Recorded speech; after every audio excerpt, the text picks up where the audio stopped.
This is an inaugural thing that's happening right here. Shedcast.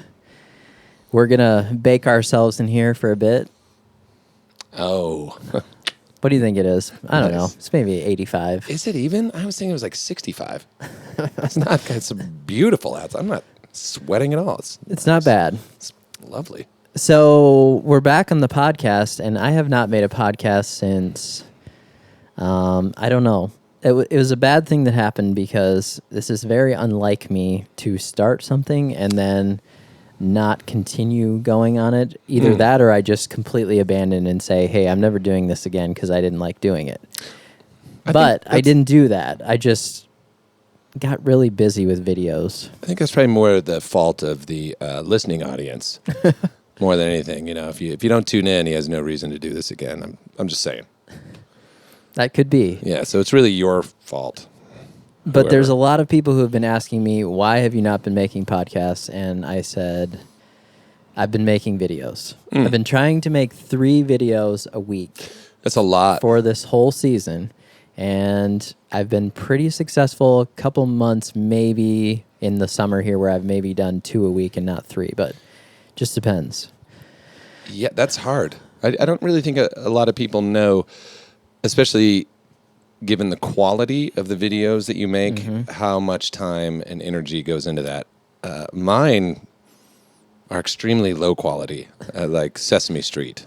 I don't think we'd go that far. Well, you're right. It's not that good. No, it's worse than that. But it's one take. I do one take. I have no artistic ability with a camera whatsoever. Well, see, the one take thing though, actually, I wish I could do that because I can't do it. I really just get in front of the camera and just blab for a while, and then I think, no, that doesn't sound good. I'm going to erase that, and then we'd go again until eventually we get somewhere. I don't know. 40 or 50 camera shots to show how you pick up a box is really impressive. I just don't even show the box. Yeah. So that's where we're at with the podcast thing here. But John Perry's here today, and hello. So he told me, "Hey, I'm going to be in Omaha. I should probably come to somewhere near Des Moines where you live, since it's not that far away." And here he is. Yeah, it worked out really well. This is a 48-hour trip for me, and I'm here for a wedding, and then I'm going right back home. So just a quick one out, and how could I miss the opportunity? Yeah, exactly. Well, thank you very much for stopping by, bringing a Challenger that we might race later. That's right. We're going to race. Yeah. You're going to, win. Because I believe yours is a V6. 5, maybe 5.5. Yeah. I lost one of the cylinders along the way because I really pushed it a little harder than I should have. I believe yours is the V6 version, and not that mine's really that much faster. I will say a lot of people think that when you have a Challenger that it's got to be extremely fast, but the 5.7 is even not that fast. So I actually, now that we're speaking Mopar for a moment, I was very impressed with how quick that thing was, and I knew it was a V6, and still, I mean, that thing, it took off. Plus, it was getting like 28 miles to the gallon on the way out here. That doesn't make any sense. That's whatsoever. the 8-speed transmission in yours. Yes, I do not have that. Oh, you I got have like the old 5. 5. Well, you're all torque, buddy. Yep. That thing will just rip. The low end, second gear, that's where it's at. Drag racing mode. Nice. Yeah, we'll chest it out later. We'll see who can go farther on a tank of gas.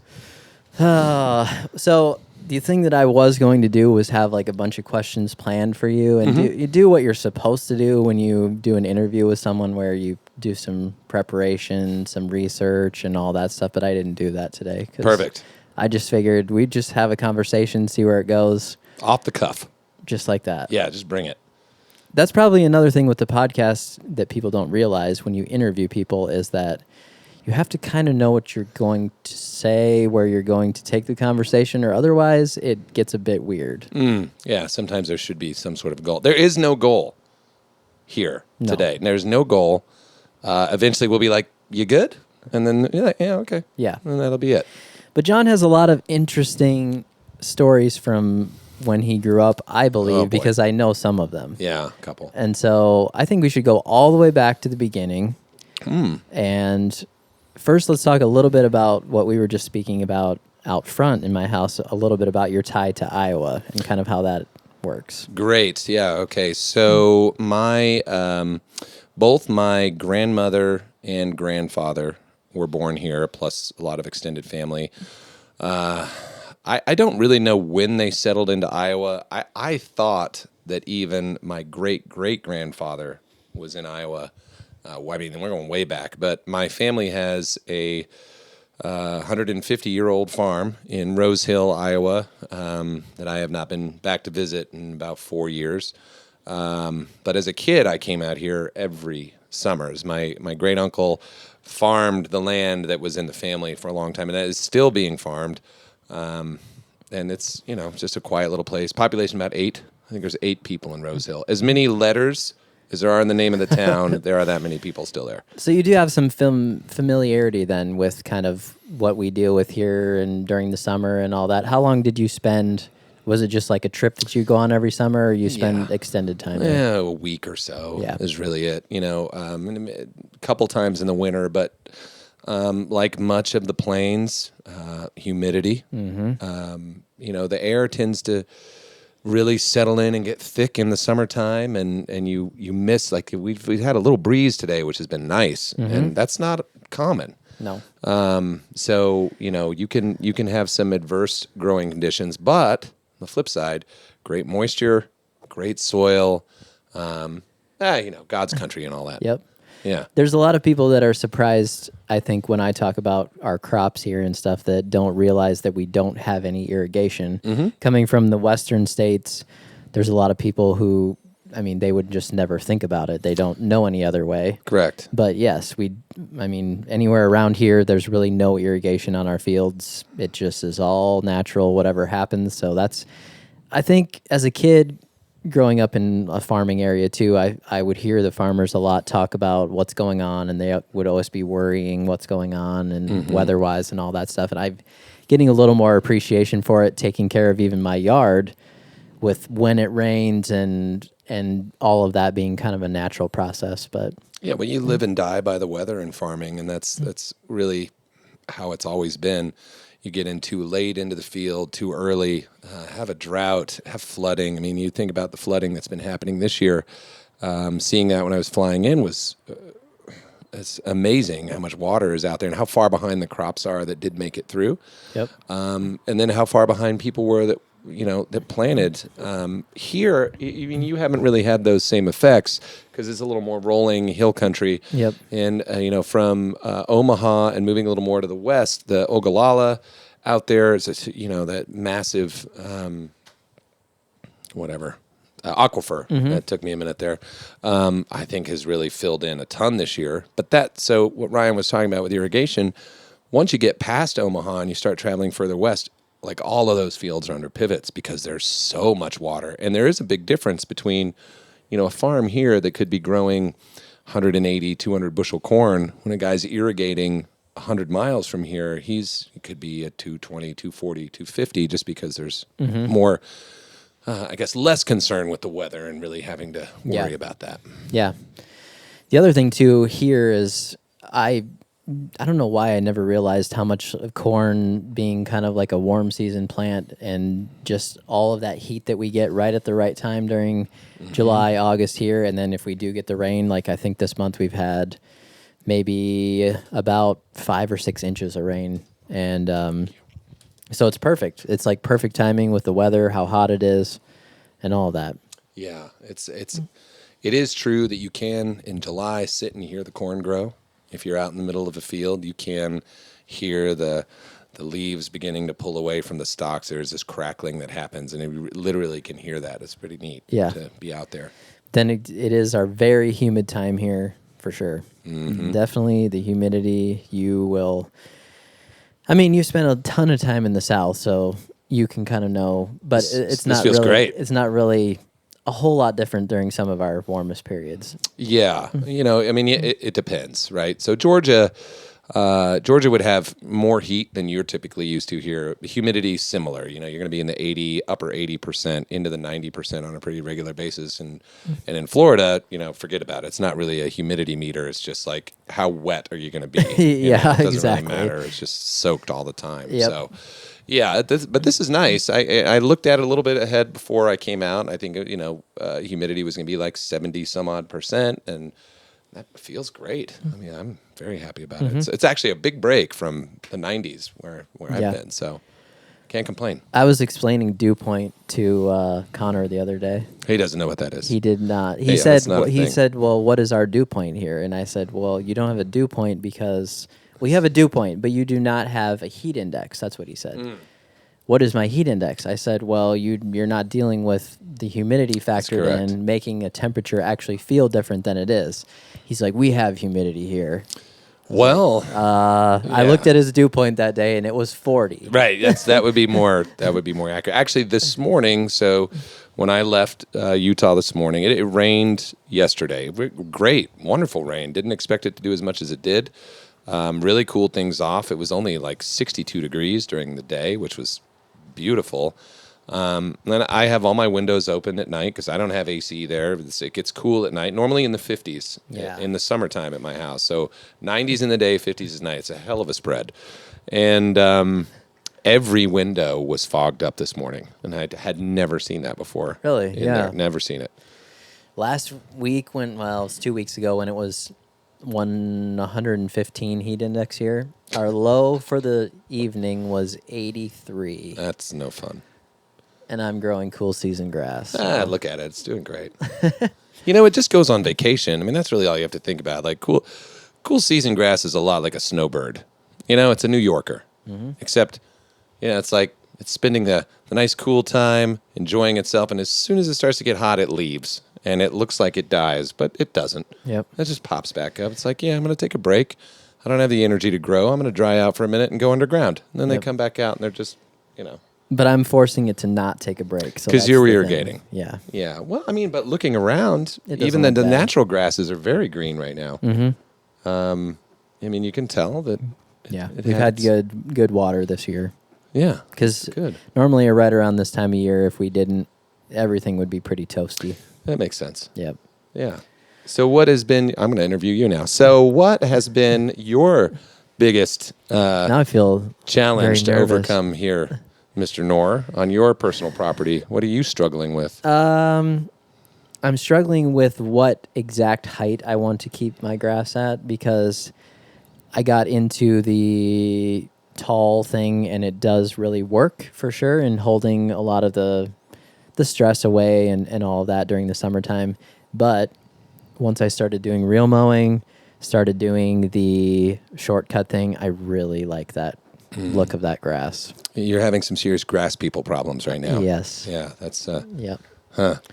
If that's all you have to worry about, I think you're going to be okay. Yeah. But I do like it. I like it a little bit taller. Our backyard here gets so much sun during the day. Well, all day long. Morning, all the way to afternoon, all the way to night. All day. If you wonder why we keep looking that, it's because we're looking at the backyard. I just here. keep going that way and looking outside. It's like, it's over there. Oh, it's right there. It's just right there. But I think I could still do it. I think I could go a little shorter on it for sure. For sure. Yeah, I mean, if you have access to water, just start bringing it down. Why not? Mm-hmm. And if it doesn't work, you can always go back the other way. It just grows. Yeah. That was one of the things I think that I thought about the most with real mowing when I first started doing that, and there was a lot of people kind of saying, "Oh, it'll never work." I'm like, well, if it doesn't work, I can just go back to the way it was before. Yeah, that's right. Grass is easy to fix. I mean, as long as you don't kill it all on accident with a chemical. Everything else is very adjustable. Or on purpose. Well, right, on purpose. I mean, yes, okay, but I mean on accident. Like not to like mince any words, but there's a lot of people who say, I've got weeds in the driveway, I buy Roundup for it, right? They look at that and they say, I can spray this on the lawn too. That still happens. It's pretty common, and if you don't know that there's a difference in how a non-selective versus a selective herbicide works, you can kill a lawn very quickly. Yeah. And it does still happen. That might seem like something that doesn't anymore, but honestly, and this kind of goes into the consumer side a little bit, when Scott's released Roundup for lawns. That's what I was just going to say is they really confused a lot of people too. They did. The only real marking difference, if you weren't paying attention, the only difference is a red cap versus a blue cap. And that isn't enough because, people before were like, no, I just use Roundup for everything. I mean, even if they did, they would go maybe spray a weed in their lawn. They didn't really care if it burned a hole in it. So, but other people were like, oh, I can just put this on everything. So there was some confusion there. But it's also really a great over-the-counter product. I mean, it cleans up 4 different active ingredients. It really does a good job. But if you don't know any better, and somebody just, you were at your buddy's house and, having a barbecue, and it's like, wow, you don't have any weeds. Like, yeah, I use this stuff. You go over there and get, red cap and kill it all. And yeah, because all you're really looking at is the thing that says Roundup on it. Just says Roundup. So then they're like, oh, I can just use Roundup. Well, no, big difference. There's a big difference. There's a big difference. And so that does happen, overuse of chemical, those types of things. But, your lawn will recover from heat stress, overwatering, funguses, unless, you really let that go. Yeah. That can take a while to come back. Fertilizer burns, most of those things you can recover from. Short mowing, so it looks ugly for a week. I think people just need to relax. It's like, it's going to be fine. It's just grass. Haircuts, though, I mean, that's a real problem. People get a bad one of those. That's really, because that never grows back. Looking at my lawn here, the taller stuff, and we're looking out here again, but if I were to go, let's just say someone wants to start going shorter on their yard. I think Connor has talked about this quite a bit. But you need to think a little bit about thinning it out a little bit at that point, too, because it's gotten so thick and tall here that it's going to have a tough time, especially with a rotary mower, of getting down there. And yes. The thing that I'll preface it this way. If you're going to have short grass, plan on being out there with your mower every other day at the least, and you can mow every day. So if you got that kind of time, it's fun to do. If you're planning on going from a higher grass height, and you want to take it down, you've got to go down slow. You can still do it in relative terms pretty quick, but I would take a half inch off.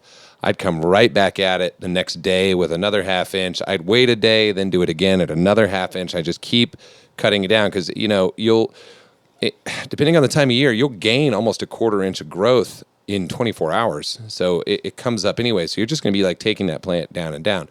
Now, as grass gets taller, it forms a little bit of a stronger stalk at the bottom, and it gets a little bit thicker. And you'll see that if you really peel back the grass, it looks more like it's a stem rather than a leaf. So if you go too short too fast, you expose all the stems, and that does not look good. And then you can have some issues with the plant getting too hot because there's nothing shading the crowns, right? You don't have anything covering the ground. And so you can run into greater damage that way. So it's good to just sort of take it down slow until you get to that desired height and then go for it. Unless it's really early in the season. Again, I don't care. If somebody wants to cut it down right away, have at it. I will tell you this, bag it if you're going to do it. Yeah. That's what I would suggest when you're taking it down in the beginning. You don't want to just keep stacking up clippings because that's going to end up being an enemy before too long too. Yeah. So that makes sense. It's a question that I think a lot of people have now that they've seen a lot of real mowing being done.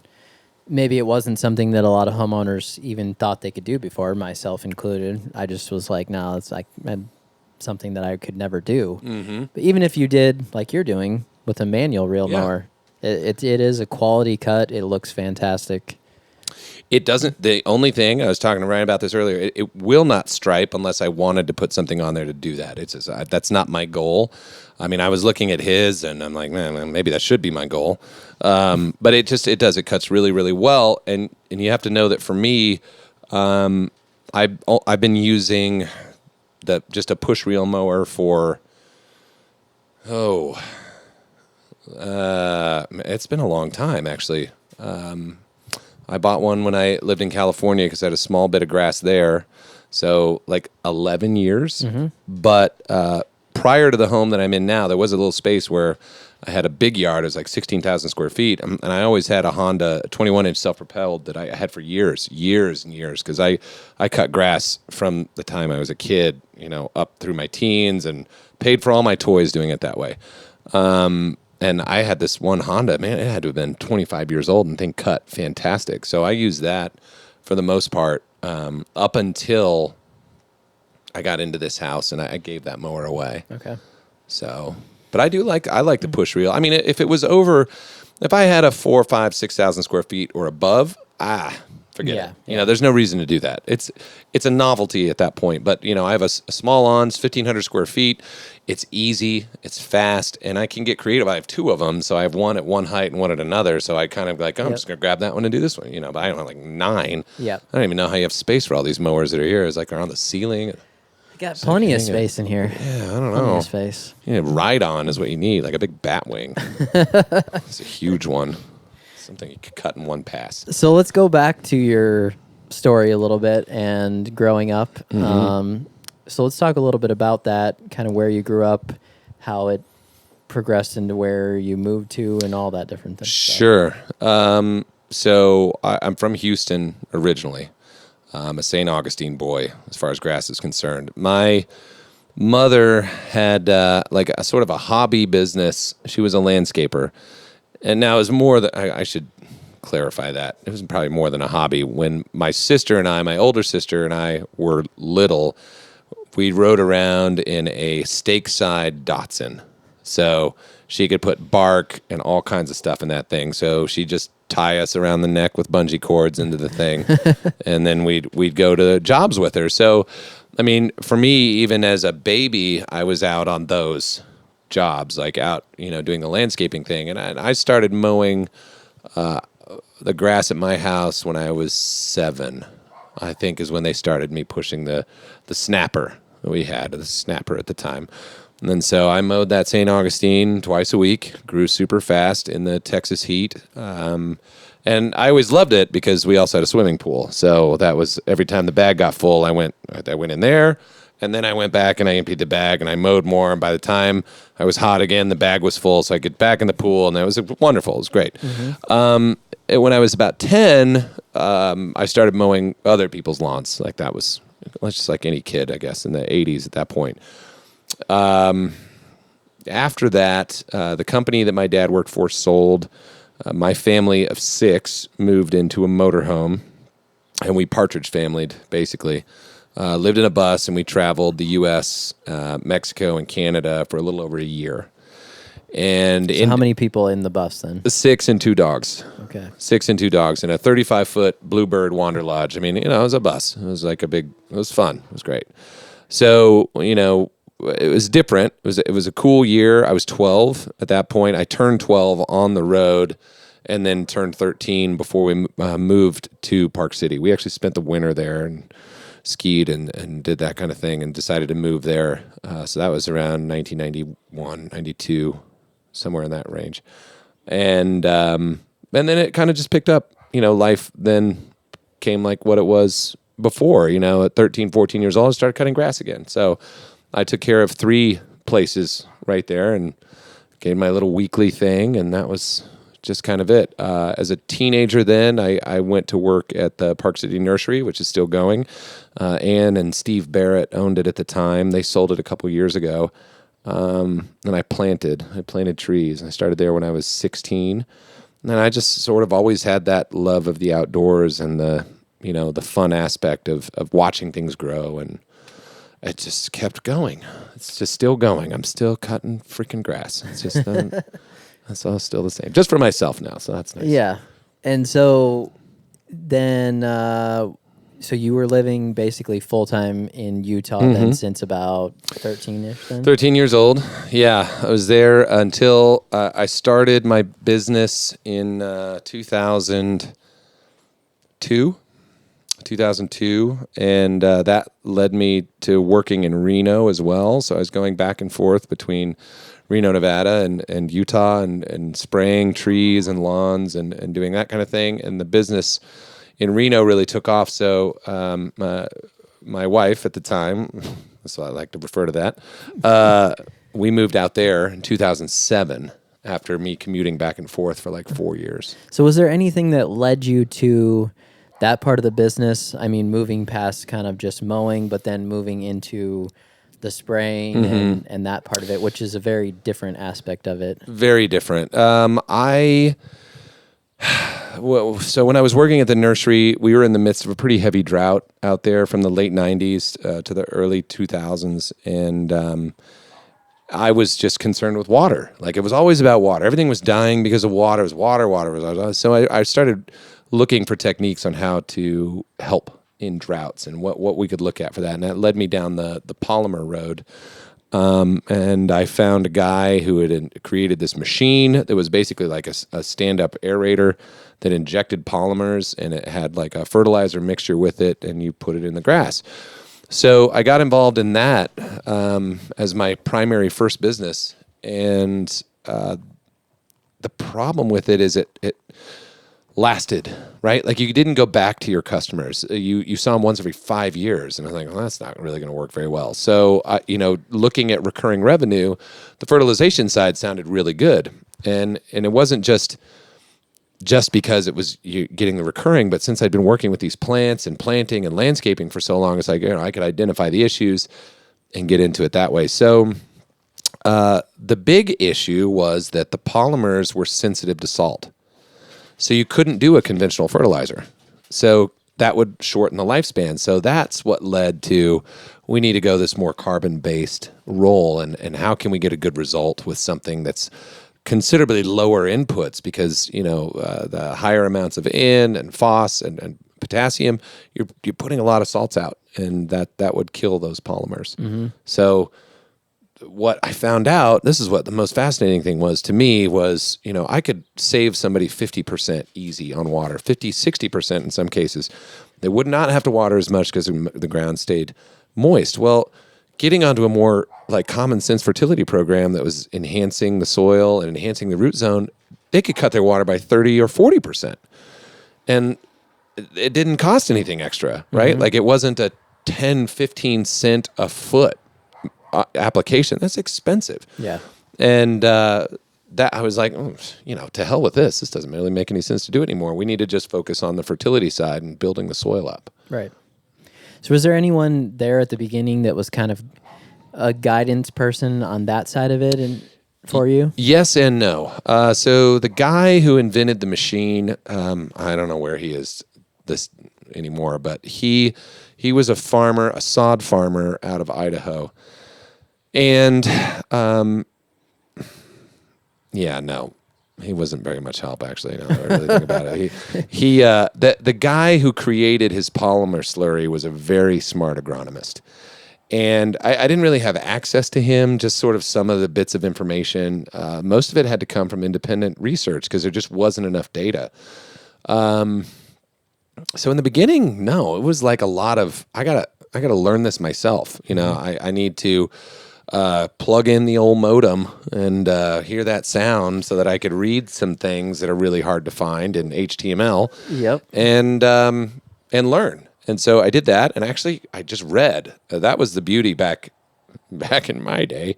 Is you go to the library, like, I'm going to check out some books on this. I'm going to read and like check out these journals and stuff. And so I read and read and read and read, and then look into the golf side and started getting into those trades, like the trade magazines, to read what was happening in the industry. And so all of that sort of helped me to get to where I felt like I knew what I was doing then. Then it was trial and error. It was like, okay, so I'm going to try this and see what happens. And, it worked. Yeah. So when you were starting out with your spraying and doing that, were you automatically going down that road of the more of the soil stuff, or were you kind of in a traditional sense yet, or just... No traditional stuff? Honestly, the last time I spread a bag of fertilizer, was 2003. That's the last time I pushed a spreader. And at that point, it was just to see if there was a difference between what, a conventional fert and what I was doing. That was the only reason. And, you couldn't tell. Like, okay, well, that's that and that's that. So, no, it really was always leading towards the more environmentally forward. I mean, I'll say it. Like, then the buzzword was organic and green and bio, and everything was like, you want to be... It was the front side of the green wave. And I felt as though my company could really be a part of that, just my spray company, and people really liked it. But I didn't want to be organic. Like, that wasn't my goal. I wanted to be limited impact. So I had maybe, as the business grew, the spray service, before I sold it, we had just shy of 800 customers out in Reno. And maybe like 4 of them wanted an organic program. The rest just wanted green grass and dead weeds. So however we got there, it just had to get there. Right. Like that's what it was up to. So where I felt good about it was, I was bringing something new that I didn't really have to explain because it was through a service company. It's like, no, we're going to show up 5 times a year. We're going to spray your lawn. We're going to kill your weeds. We're going to, if you want your trees done. So it was very conventional the way it looked. But what we were doing in the tanks was totally different. And I found that the less I talked about it, the easier it was to sell. You're not having to like explain the science. Yeah, You're just, I don't want to do that. People are just like, hey, it looks good. Yeah, Cool. it's green grass. Well, good job. Green grass. Here's your $20, son. I'm like, oh, well, you owe me a lot more than that. So Yeah. a little bit more, please. But no, that was how it went. And it just grew. It grew really, really fast to the point where there were companies that were asking of like, what are you doing? What are you using? It's like, well, this is stuff I make over here. And they're like, great. I need some of that. So where were you starting to make it at? Oh, man, humble beginnings. Friend of mine's landscape yard, I mixed my stuff into single totes. I had like a tote, and I'd do it. I'd mix it and blend and make this concentrate. And, oh, God, that was a disaster. It was a disaster. Some of the first initial batches, and for, when you're trying to come up with something with new... so many different components into one pot can really cause a problem sometimes. So there's ways that things have to work. You have to mix at certain, temperatures. Certain things have to go first. This requires more time. This is so. That all was a learning curve, and that really, I was able to translate that to Chad Peterson, who's my plant manager. In 2009, I taught him how to do that. But, I'd already been mixing for like 6 years. So when he came on board, the beauty of Chad is he's a perfectionist, and I am not. I am more artistic, which basically means if I throw paint at the wall, I might think it looks good, and they're going to cut in and everything's going to be really... What if you're really both? Because that's kind of a nightmare. No, it's worse. It's been you. Yeah, you'd be like, I like that splatter, but it needs sharper edges. That's me. Yeah, that's bad. That's a bad combo. So that it just took years. It took. When I started licensing the company, that was in 2006. So BioGreen had multiple locations at that point. It went out of state in 2007. Was when it 2007? 2008. 2008, the first one officially opened, and that was another out of state.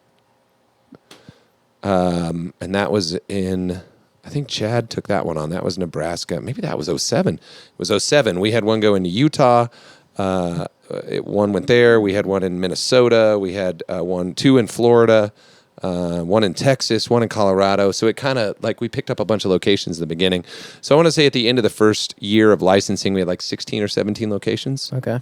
Something like that. So that chemistry side of things, obviously the mixing and all that, was that something you were always interested in terms of, because just thinking about it and thinking about the technical aspect of that, it's not like anyone could just be like, oh, I'm going to mix this to get, like, you have to have a little bit of kind of knowledge there or experimentation that a little bit of what you're doing on that. But. Sure. So, but part of that, when you're talking about like fertilizing materials blend. Like if you're dealing with NPK, FES, anything like that, you can blend really easily, whether it's dry or liquid. You just have to know what concentrations they can do. When it starts to get difficult is when you start moving into more of the biological side or the organic, the live material and how it interacts with other things. And so a lot of that was actually, it took more time to know. So, we have product on shelves in Georgia that's over a decade old just to see like how things age out. And that was more the complicated part. Is you could put something that was alive, and if it got the gas of the nitrogen, it could just freak out on you, and all of a sudden you've got foam everywhere. It's blowing out the top. So no, most of those materials were new.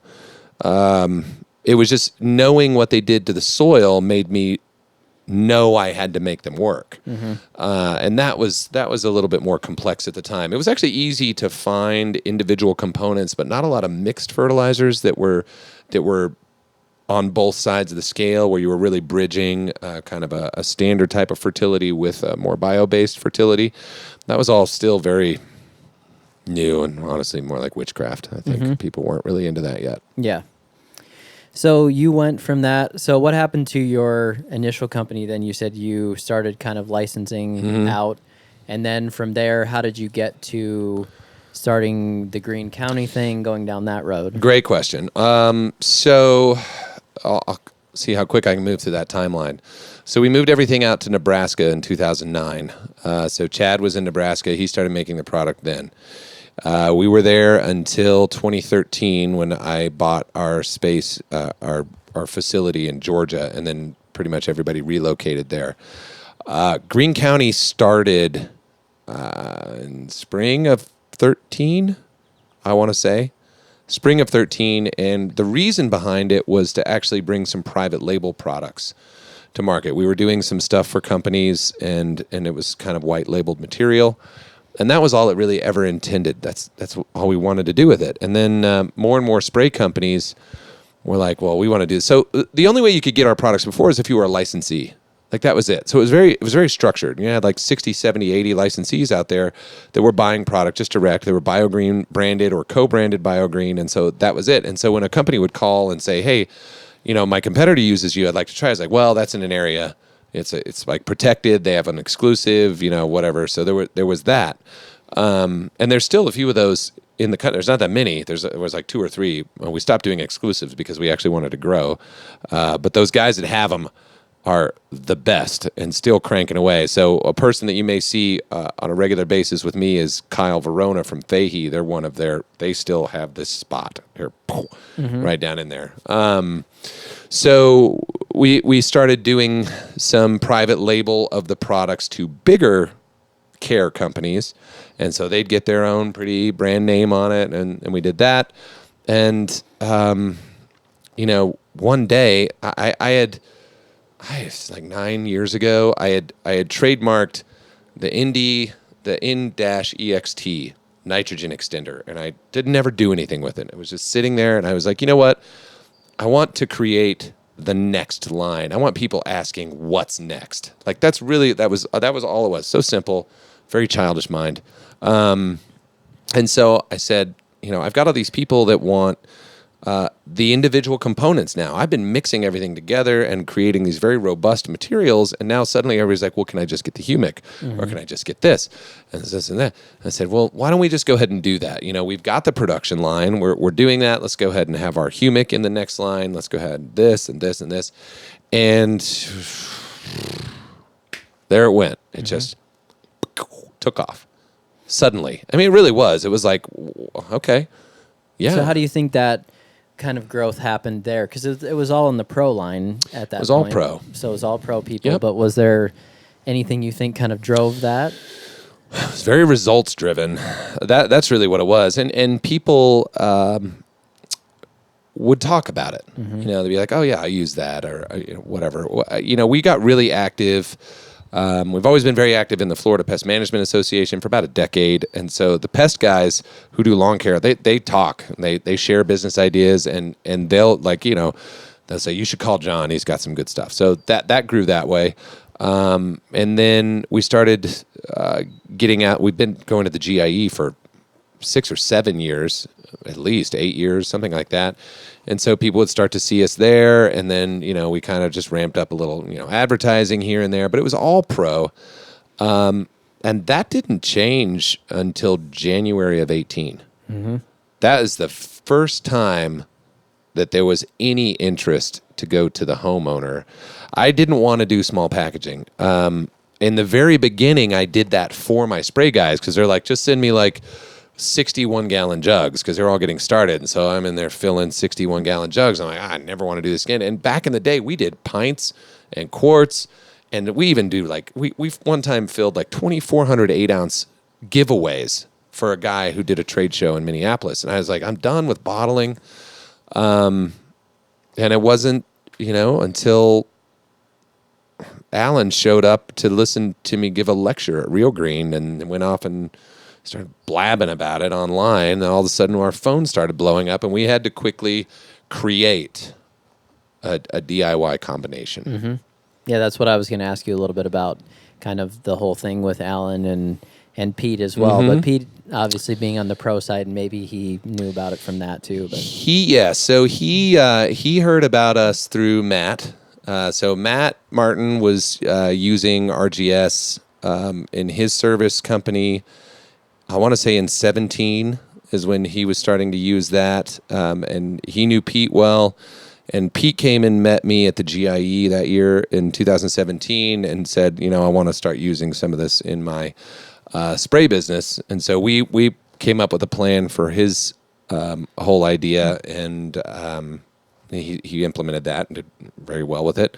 So I think I met him in October, and then that progressed. I think he's the one that coined the biostimulant. That was his gift. It was like, we called it biostimulant pack. Yeah. Like, yeah, that's good, Pete.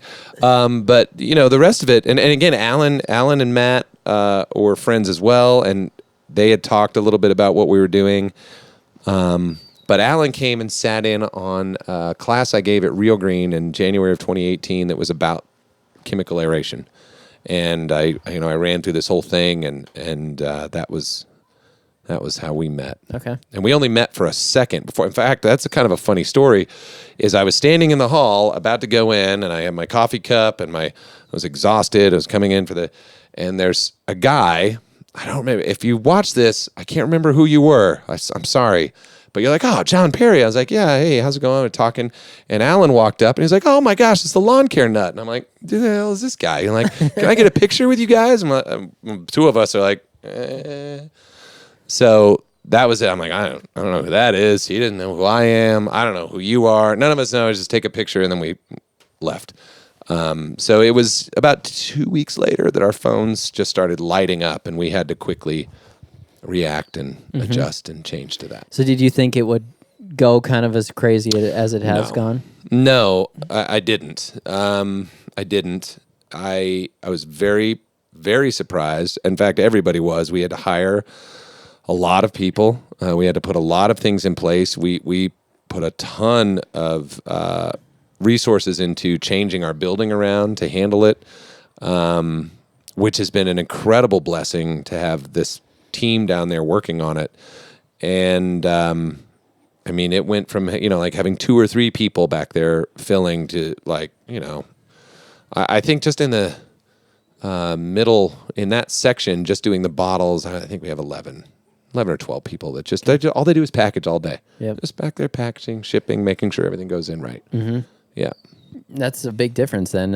Obviously needed a lot more crew there to get it done. Yeah. There's more people in production. There's more people in the front office. Everything grew, but just that piece was back in the day when Brad and Chad and I were first there, we took shifts on filling buckets for our customers. And so we'd all go back there and we had this wonderful little game of merry-go-round we would play where one guy gets the hammer for 1 row of buckets. So we'd hammer, bang, bang, bang, get that done. Or one pallet, another guy's filling, another guy's stacking. And then we'd rotate. And we just did this fire drill around the thing, get as many out as we could. We always did every aspect of it. So how did you meet Brad then?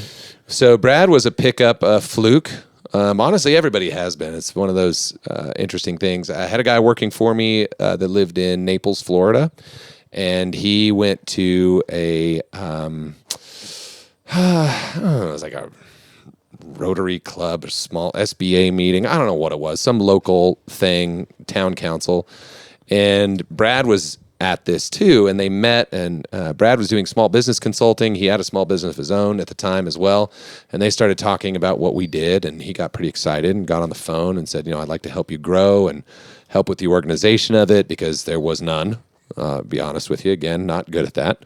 And he came on board just sort of like freelancing, and we got all of our contact, like every contract was done, correctly at that point. So, our licenses were super tight. Our organization side came from him, from his ability to bring that.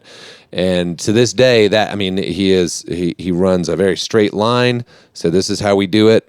This is just how we do it. So it's very, it's great because he's good at it, and I'm way more fluid, and that doesn't work. When you're growing a big organization, you're branched, and you're all over the country, and in North America, it's like, you can't be like, hey, whatever. It's like, no, there's this hard line that you have to follow in order to keep everything moving correctly. Mm-hmm. So yeah, makes sense. But the people that work for me are all very detail oriented, which is hilarious because they must just see how much I suffer. I mean, that's all. They have to just know. They're like, this guy needs a lot of help, like tons of it. And so everyone they're very, very detail oriented.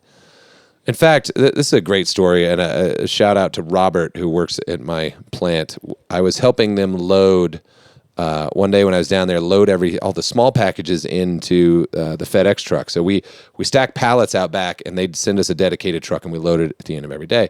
And I'm helping him, and he grabs a box, and he lifts it up, and he sets it inside, and then he goes, "That's not right." And he picked it back up. He said, "There's only one bottle in this." It's like, "It's not right." And I was like, "Well, maybe it's only supposed to be one bottle." He's like, "No." He said, "Mr. John, no, that can't be right. I can't let this go. We're gonna have to look it up." I said, "All right, well, I'll find out." I get on, I take a look. It's like, "Oh no, we're sending a single jug to somebody who needed one replaced." He said, "Okay, all right, but I just, I never want to see anything go out of here where somebody gets something and they don't, and they're surprised when they open the box in a bad way." I said, "Oh wow, that was really cool." Like that's like, but people will let that go. You're loading 300-400 boxes into the back of a truck. One feels weird, like that was pretty cool to see. That is very detail oriented. Yeah, it was nice. I would have been like, "Man, that's fine." So then, how did you get into, or when did you start the YouTube side of things? That's a good question. That's also so that was something that Brad had pushed me to do for years, and I didn't want to do it. I honestly never wanted to do it. I liked writing more. I liked writing and I liked speaking, but I didn't really know how to do the camera side of it, and I not how to work it, but I mean I don't talk to this thing. I ended up needing to do it. It became a straight up need of the company that I was going to have to show, maybe get a little more detailed into what we did as a company, from maybe even more from the soil side, explain the products in a little more detail, because there were so many questions coming from so many different places. So if we got like 50 emails in a week and they all had a similar tone, then I'd need to put a video out about that. It's like send them the info once instead of... Right. Yeah. That was the whole reason. Initially, I thought it was going to be more like, I'd be sitting there with some of my presentation material, and I'm like, this is going to suck. Nobody cares about that stuff. So it started to get fun for me sometime mid last summer, where I was like, this is kind of fun. You got your audience starts to engage, and they're saying, well, what about this and what about that, and so it gives you fresh content to talk about. And I realized after like 15 years of talking about this stuff, there is like so much in here, and these 10-minute sound bites or 15 minutes are really difficult because it's easy for me to talk for 2.5 hours on one topic and then come back from break and keep going. Yeah. Like this is just, and you're just like, but so that's been a good learning curve for me to be able to like, dude, you just gotta you can make 50 videos. You don't have to do it all once. Yeah. Just chill out. Try to get yourself to be a little more concise on things. Yeah, it's hard. Yeah. It's just a rabbit hole in there. I don't know. Yeah, and that's the challenge with me, and like we were talking about, because I try to make it more of a production, and there's good and bad to that. I mean, it's part of what I do. It's part of the creativity part of it for me. But it does take so much more time, not only shooting things, but the edit part of it is, yeah. It's great. I mean, that's the thing is you have a very zen way of doing videos. Like that's I've told you this before. I was just like, I can just sort of sit there and be like, this is like intoxicating. I'm like, wow, how did he do? And then I start really thinking about it. Like, I just saw like 20 different camera moves in the last 8 seconds. And I'm like, how do you even plan that? Yeah. Like I put mine in the bed of my truck once and opened the gate. I think it's something that does come from the musical side of everything that started for me, because I do see that in my head. And it's kind of like when you write music, there's something that for most people when they say, how would you even think about writing a song? It's something that you almost, it's playing in your head. Yes. But you can see it. It's a weird thing that happens. It's almost like a state of mind that you're in, kind of. And yeah. But I see the same thing with what I'm doing in my video. So of course. Today I'm like, okay, I'm going to set the camera here. The edit's going to go like this. It's going to move to here. And so that does help me with the editing part. Right now I'm working on some client stuff for other people that, even though some of it I've shot, they don't have a direction of necessarily where they wanted it to go. And then I'm trying to dream up what is the story. And when I didn't have it to begin with, it's much more difficult. Well, that makes sense. Yeah. Yeah, no, You don't have it. The song part I got. Yeah. I'll spend a lot of time on a song, but I mean, like the video piece, I'm like, it's just like, I kind of just want to, just give me 10 minutes just sitting there. Yeah. And then I'll go. But it is, I have enjoyed a few that I really took my time on, and I was like, nobody ever watched them. They're like, sucks. I don't want to sit here. It was like, that is the worst part. Some of the things that you spend the most of your time and energy on, it's like just whatever the case is, it doesn't work out for people to be interested in it. So there's one video that I shot in the Redwoods in California that I absolutely love. I love everything about it, the music, and it's like it was very inspiring because I was like telling family stories and then doing a little, and like nobody cared. Mm-hmm. Like, this guy, who's this guy? No, I have the exact same thing happen. I made that video about going back to my hometown. Yeah. And that's so nice. It's kind of like a time of year where people aren't really watching as much because of vacations and whatever's going on. But I was like, man, I spent a lot of time on parts of that, and I really liked it. But it's like, it doesn't get that many views. So. No, I mean, I think that if we had like a therapy session, it'd be like, John and Ryan solve childhood trauma. Like 6 people would tune in, and then it'd be like, John and Ryan crush a weed under their foot. Like 1 million views. Yeah. Like, well, some things are important. Well, let's talk a little bit about your music stuff, because I watched the last video and I noticed that you were using one of your songs. I did. And I don't think many people noticed. At least I didn't see many comments or anything. Couple. So, let's kind of talk a little bit about the music side. And you were actually doing some touring and stuff when you were younger. I did, yeah. I started playing, I've always played something. My mom got me into guitar when I was like 5. I did that for a few years, and piano until I was like, well, I could still play piano, but I took lessons until I was 10 or 11 or something. And then I relearned guitar when I was 14 or 15. And a perfect teenage story. I met this really super cute girl, and she really liked the Grateful Dead, of course, which I had never heard of. And I was like, well, sweet, I'm going to learn my guitar. And I went and I bought their anthology, the whole catalog of Grateful Dead songs, and then a bunch of albums, and I played along, and I learned every single one of them. Mm-hmm. And then I never got the opportunity to share that with her ever, and I don't know where she ended up. Anyway, so I did that, and then I started like fooling around writing when I was like 16, and my best friend, Boomer, he always wanted to play drums, so we did that. His stepbrother, Mike, he was like, well, I'll learn something. And so we just sort of like learned together, and we played a lot. In the beginning, we were like a Christian rock band. And we put an album out. A guy heard us play, and he's like, this is great. Let me do it for you. Produce the whole thing, and we did. We played around. We did a California tour, and we went down into Texas and Colorado, and jumped around a bit. And then as it evolved, played more, locally, club gigs, stuff like that. It kind of got bigger, and then I got out of it. I got out of it in like 2003. Shortly after I got married.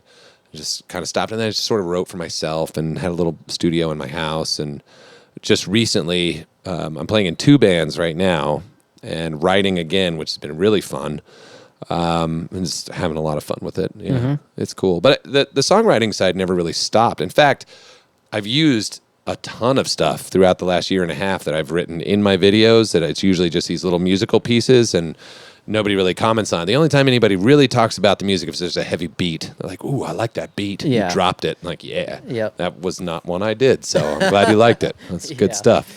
Yeah, that's it's like, for me, it's a very hard space to get into, and kind of, I don't know why, but you have to be totally committed to it. And a lot of times with the busy life that we have and all of that, you're just like, if I start writing this song, I'm going to be like here for 6 hours. And, yes. That is how it goes too. You get lost in it really easily. I mean, it's great when they sort of just fall out. You're like, wow, I spent 15 minutes on this and it's fantastic. It feels good. Everybody's going to like this. And then there's other times, like I rewrote the lyrics to a new song 5 times. The whole song 5 times while I just sat there at my computer. I went through it. I play it, listen to it. I'm like, that's not quite right. And then just scratch and just go from the beginning. And that's, I guess I pay more attention to detail on that than other things. Yeah. What's your process with that? Do you have any set process that you do, kind of as far as, do you hear words first? Because for me, I always used to just play guitar. Yep. And I'd play around until I was like, oh, something strikes, and then I hear the melody kind of, and then I start blabbing words until something just automatically comes out, and then you're like, that's either a good idea or keep thinking. Yeah, right. Actually, I both of those. Sometimes this one song that I recently wrote, I knew what the chorus was because I just could hear it, and I'm like, that's what. Now, how do I build a song around this? Because it's like 2 lines. And you just obsess over those 2 because, like, God, you could hear people singing along to this. But then you got to tell a story to get into it, so then that's all that stuff. Other times I'd just be like playing. I'm like, this is a cool groove. I like the way this sounds. And then I keep it. And so I use my phone a lot for that stuff. If I'm in one of those moments, I hit that record button and I have it on there so I can come back because I don't always have time. And I'm like, oh, that. Play it back. But, I mean, in my lifetime, I've probably written like 600 songs, and out of those, probably like 700 of them were crap, I mean, that's yeah. No, I hear you. Yeah. I feel like that a lot of times. There's many times where I'll like hear a verse or something, I'll get it completely done. I'm like, this is awesome. Yeah. It's really cool. And then it's like, what else do we have? I know. I was like, that's a good verse. After that, you're kind of like either working on it for eternity, or at some point you just say, hey, that was a cool verse, but I don't have anything else. Yeah, that happens too. I mean, and it's easy to get in blocks, like where you're just like, I don't have anything to play. Yep. I can play G, C, and D, and now I don't know what else to do anymore. It's like I'm tired of writing in the same method. So, yeah, but it's fun. Playing along to other things, like when you first started playing guitar, that was the same as me. I just was like, I want to learn this song. Yes. Whatever it is. Until you learned it, sometimes it would, I couldn't play everything depending on how difficult it was. But I think that does give you a lot of inspiration too, for sure. Absolutely. And even in that aspect, I'm much more of a rhythm player than anything else. Like I can do lead, but that's not what I love. I'm more of a right-hand player, so I like to drive the percussiveness of the song with my guitar. And so every song I learned in the beginning, it was all right-hand stuff. It was strum patterns, and I didn't bother learning leads because I was a singer, right? Like, so I would sing, and there's no reason to have to sit there and riff if you're, like, driving the melody as well. So, but that helped my ear. I mean, I could play to any song there is out there right now. As if it comes on the radio, I was like, oh, it's these notes, and just, we could blast through it. So, yeah.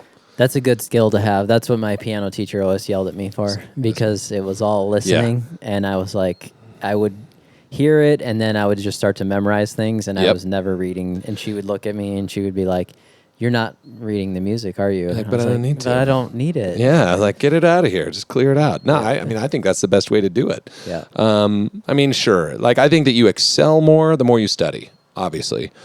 There is a point to where you shelf if all you're doing is playing by ear. You can't move beyond it, because there's a lot more structure in knowing some of those scales and patterns. And this goes right back to making fertilizer. This is the whole thing. It's like you can get a certain distance with NPK, but if you really want to go into it, you're going to have to dive in and learn and get more knowledge. Yeah. So where do you think you see the business going, or kind of what are your goals with that? Growth. You know, we've got some cool new stuff coming out that'll be available both in the pro and DIY side. Here's a question: when is this going to air?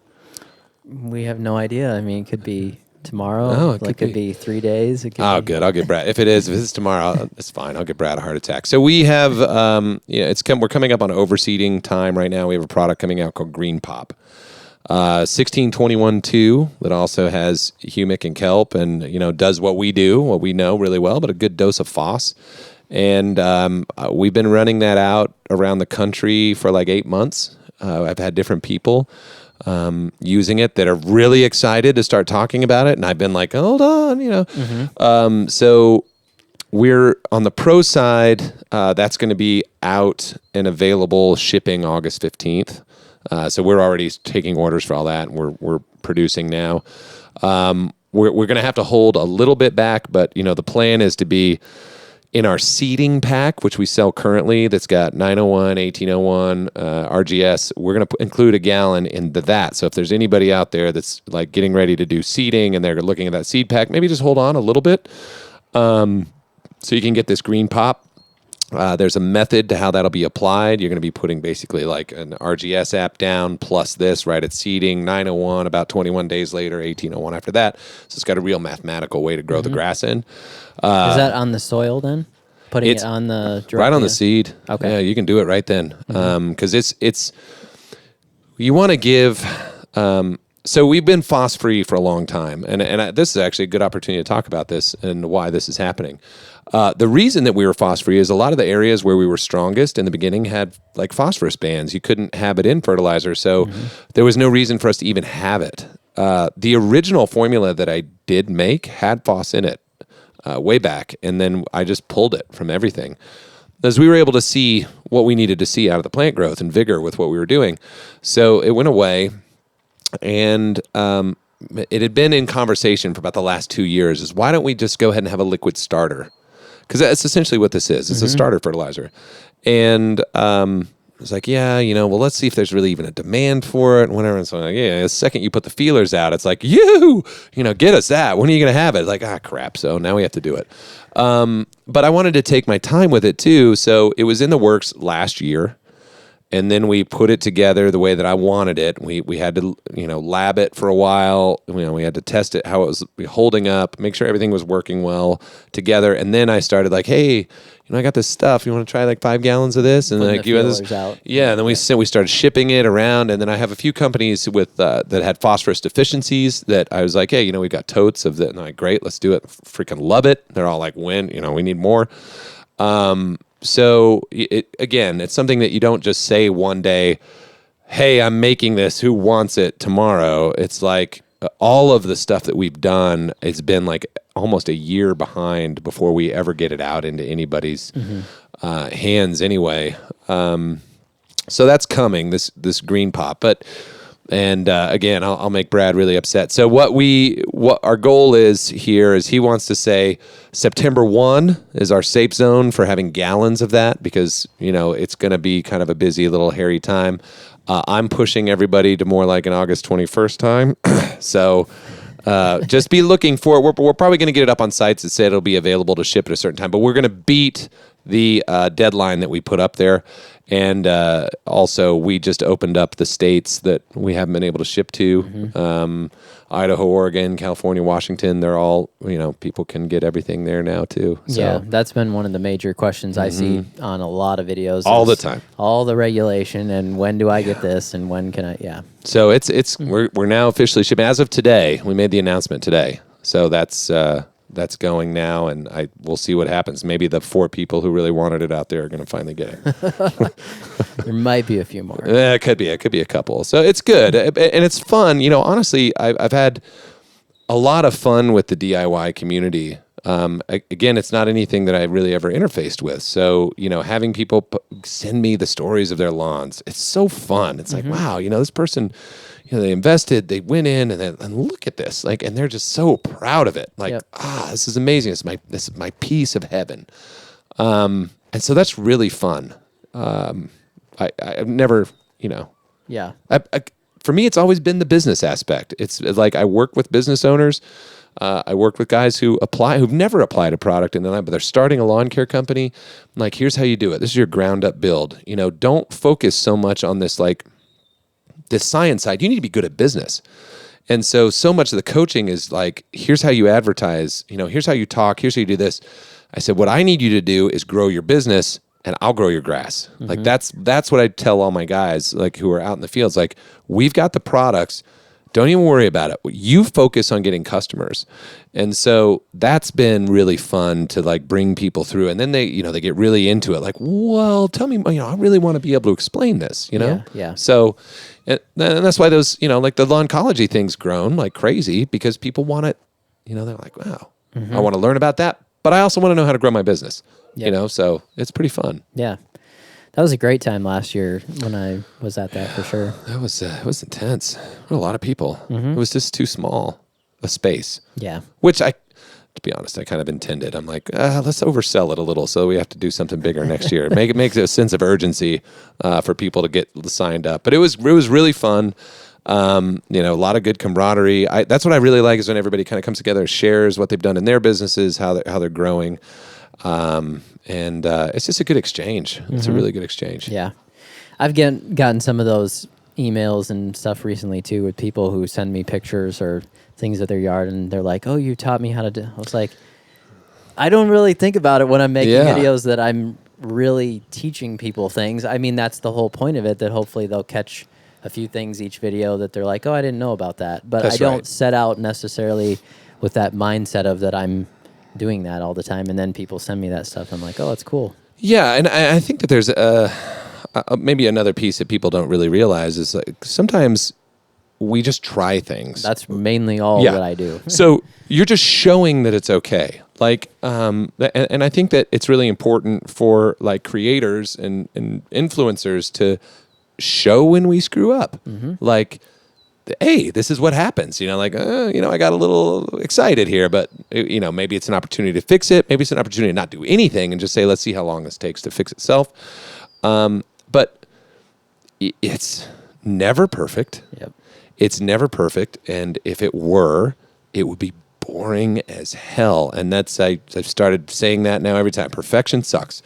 Just work with what you got and keep making it better. I always had this saying, when people say, well, we're the best. We're the best. We're the best. It's like, well, guess what? There's always a better. There's no such thing as best because there's always a better. So you want to learn and you want to, go through some mistakes and try things and do this, especially if you're, it's your little kingdom. You've got your backyard kingdom. This is where people come and hang out. It's where kids, grandkids, dogs, whatever. And just because a dog treats it like a bathroom doesn't mean it should look bad. You know, let's have some fun with it. Yep. That's the thing that's been a little bit, I wouldn't say it's concerning to me, but it's been a little bit more this year on YouTube. I feel like there's just been a little more kind of overall negativity about a lot of different things where it feels like you can't just do an experiment. And that's basically what I've done since I started my channel was like, hey, I feel like trying this now. Sure. And then there's all this oh, you're ruined everything. You don't know, whatever the case is. But it's just how it goes. It is online. And some of those people maybe it's genuine. Some people are like truly invested in you, like, but that's my lawn, Ryan. Yeah. Why are you doing this to my lawn? I love my lawn. You're like, well, but then, there's others that are just the clanging cymbal. And that's okay. Like if you've got 100,000 followers and you have 2 or 3 people that are making noise, that's not, who cares? Yep. Like they have their own lawn journey that they're going to go on. And I think life for them is really hard. I really feel for them. I'm surprised they own a computer because many of them, it just seems like in the way they speak, they live on the street. I'm just kidding, but Yeah, yeah. It's true. I think they are, for sure, they are invested, which is good. It is good. Any changes happen, even for someone in their normal life. A lot of changes are hard for people, but the way I look at it is I'm just trying things for fun, and whatever happens, I make more videos about it. That's true. And that's the thing is we, again, always have to be learning, right? And for me, I have this back catalog in here of products that I have seen come and go and, be in the industry, especially because it always is on the pro side first, right? So there's products that come out there before they're ever released anywhere else. And so, it's one of those like ask me anythings. If you have a question about a product, I probably know it. I might even know the people who make it, just from being in the industry, and I can walk you through it. And at the end of the day, I honestly use what you want.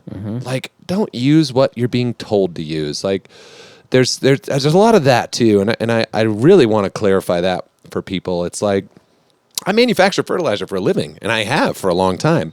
And a few people now know about us. Like in the last 18 months, they're like, "Wow, well, this company," but the reality is, push a spreader if it's easier. I mean, if I can help you to grow better grass by giving you something that works, then I'm going to do it. But don't buy because people say buy.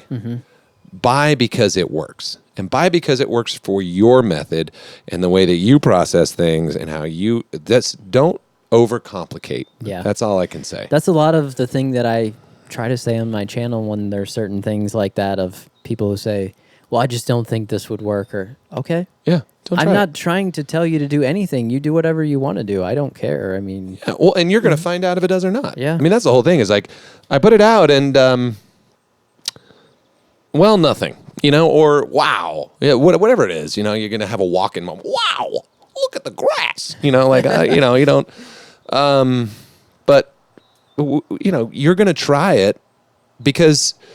For a lot of people now, with the way, technology is, and it's harder to really find real information about stuff, it's great to be able to pick up a bottle or a bag of something, put it out, and say, here is what I like, here's what I don't like. Here's what worked, here's what didn't work. And when people relate to you, it's say, okay, great, I relate to this guy, so I think like this guy, so maybe this isn't the product for me, or maybe it is. And it's so much easier than it ever was to figure out what you do and don't want, because it's like, okay, that didn't work. And, or there's first thing anybody ever did. I mean, before, like we were doing tons of products on, when people talking about it on YouTube for lawn care, what do? You get on, you read reviews. It's Review Central. And you pick out the ones that are fake. And then you read, you want to find those like 3 stars. Like, okay, these people, that's what I want to listen to these guys and see if it's worth it or not. Restaurants, the whole thing, you have to kind of wade through, and we're willing to take the risk. But nobody's reputation's ever on the line. It's like, yeah, it failed. So guess what I'm doing? Reseeding the lawn, like, woohoo! Don't buy that stuff. It was bad. Yep. That's all. It's just an adventure. Yeah, it is. Yeah. A lawn exciting adventure. All the time. That's it. It's really lawn. Well, I think we've come to that time, John. I think so too. That was long. I think we need to go eat something. Eat, drink, be merry. Yeah. Yeah, I agree. Well, hey. My wife is shaking her head yes. So. Yes, yeah. If it's the dogs, or they're even upset about it. But I do appreciate you kind of stopping by, chatting with me, and yeah, man, it's been fun. Yeah, we're gonna go have some more fun. But thanks for having me in the shed. It's something. Yep, I like it. I appreciate it, buddy. No problem. All right. Talk at y'all later. See you, everybody.